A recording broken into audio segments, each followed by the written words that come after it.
Chers amis, chers fidèles, bonjour. En ce quatrième samedi de Carême, je souhaite méditer avec vous la première lecture, extraite du livre du prophète Jérémie, chapitre 11, versets 18 à 20.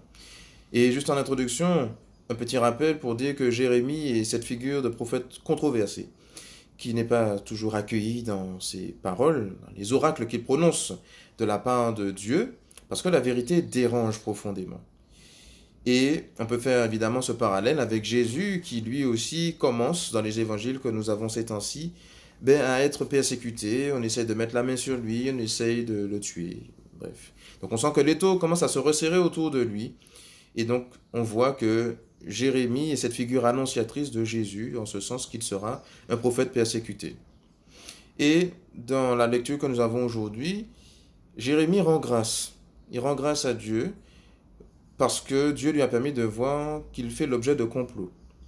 Alors on peut non seulement voir effectivement, rendre grâce à Dieu pour avoir vu, par sa grâce, les complots dont nous faisons l'objet peut-être, parce que effectivement, le monde n'est pas toujours gentil, et on peut parfois faire l'objet de la méchanceté des autres, mais on peut aussi rendre grâce à Dieu parce que dans nos malheurs, il y a toujours des motifs d'action de grâce, toujours. Et donc, voilà. C'est un réflexe à prendre aussi, dans les épreuves que nous pouvons parfois traverser. Prendre l'habitude de rendre grâce à Dieu. La deuxième chose qui est intéressante dans cette lecture, c'est de voir que Jérémie demande à Dieu de prendre sa revanche. Il a dit, mais laisse-moi voir la revanche que tu prendras sur eux. Et alors la première question qu'on peut se poser, c'est quelle revanche Dieu peut-il prendre? Si on réfléchit comme des hommes, on va se dire, il va faire comme nous, c'est-à-dire qu'il va punir ceux qui ont fait du mal.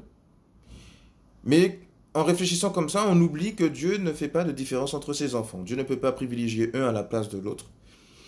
Il ne peut pas, voilà. Parce qu'il aime tous ses enfants, même s'il y en a qui font du mal. Eux, effectivement, Dieu voit le mal qu'ils font, mais il ne les réduit pas au mal qu'ils font. Et donc, la revanche que nous, humains, nous pouvons prendre parfois, parce que nous, on est comme ça. On réfléchit parfois, quand je reçois le mal, je rends le mal. Œil pour œil et dent pour dent. Ça, c'est l'Ancien Testament. On oublie que Jésus nous a dit dans l'Évangile qu'on aimera notre ennemi, qu'on va prier pour ceux qui nous persécutent, afin d'être vraiment les enfants de Dieu qui est au ciel. Donc, ça veut dire que la question qu'il faut qu'on se pose, c'est comment Dieu va prendre sa revanche? Et la réponse, c'est par le salut. La résurrection de Jésus est la victoire éclatante, la revanche ultime de Dieu sur le mal. Le mal qui nous ronge. Depuis notre baptême, nous avons part à cette résurrection, nous avons part à ce salut, ce qui fait que Dieu, le jour du baptême, a éradiqué en nous cette soif de rendre le mal pour le mal. Sauf que parfois nous réveillons le vieil homme qui est en nous et nous rendons le mal pour le mal. Alors que nous sommes invités, nous avons reçu tout ce qu'il faut pour répondre au mal par le bien, par le salut, par le désir de conversion pour notre frère qui nous fait du mal. Et oui. Alors, voilà comment Dieu, lui, prend sa revanche dans le monde. Voilà comment il veut prendre sa revanche en nous. Voilà comment il veut que nous prenions notre revanche aussi sur les autres, sur la vie aussi parfois qui s'acharne contre nous.